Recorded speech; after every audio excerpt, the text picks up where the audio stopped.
In our last episode, we saw King David in almost a hero role. He shares that he wants to build this temple for the Lord. God's promised him, if you obey my commandments, you will never fail to have a descendant on the throne. We know that David is a man after God's own heart, and we are amazed by the things that he does for the people and for the Lord. And yet, all men, all women are still prone to weakness. We sin, we err, we transgress against a holy God. It doesn't matter who we are, no man is perfect. We are all in need of a Redeemer.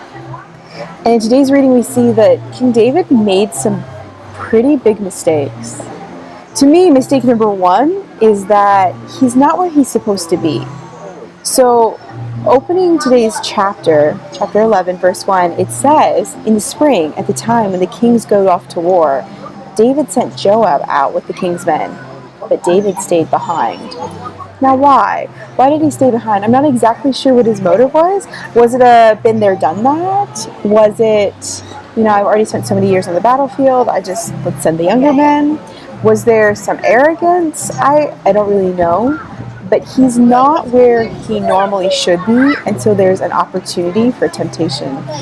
And we see that temptation comes when he's out one evening, walking around his palace, and he sees a woman who is bathing on her rooftop. Now, I don't think that it's necessarily always sin when we notice something that we shouldn't engage in when temptation is there. I don't think it's sin when something passes by in front of you. I do think it's sin when then you actively choose to engage with it. And we can see that David did, because he actually calls for her then to come to him, and he sleeps with her. He's kind of gone down this slippery slope. And it seems like the story pauses for a bit until a good number of weeks later, she sends word back to the palace, I'm pregnant. Now what? I mean, this is the king of Israel, the leader that so many people had heralded. They were so excited that he was their king. This is a man after God's own heart. And now this woman is pregnant. It's not any woman.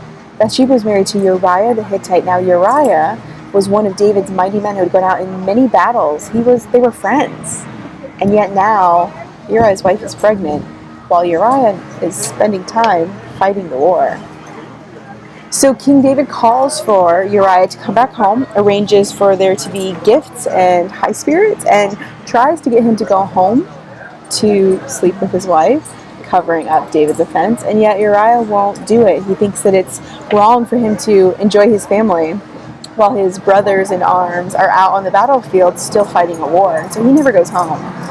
And instead, David arranges for Uriah to go back to the battlefield and then tells the commander, make it look like a mistake. Let him die by the hands of our enemies. And he does.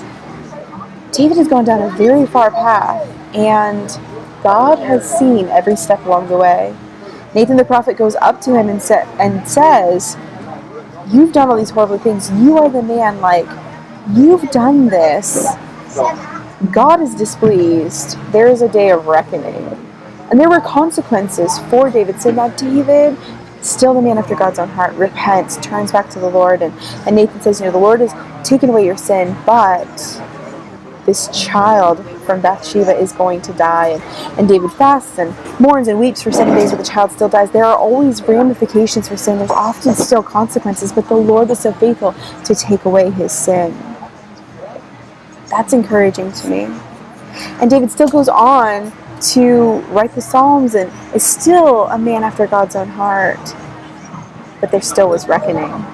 There also was hope and a promise, because Bathsheba actually, David brought Bathsheba to be his wife after Uriah had died, and she gets pregnant again, and she has another baby, a son named Solomon, and the line of inheritance actually goes through Solomon. And one day, our Redeemer, Jesus, he comes through Solomon's line. Redemption is still coming. We have to pause in a moment of redemption and repentance first, saying, Lord, take care of my sin. We have to turn back to the Lord in those moments. David gives us a great model. No man is perfect. We all fall short.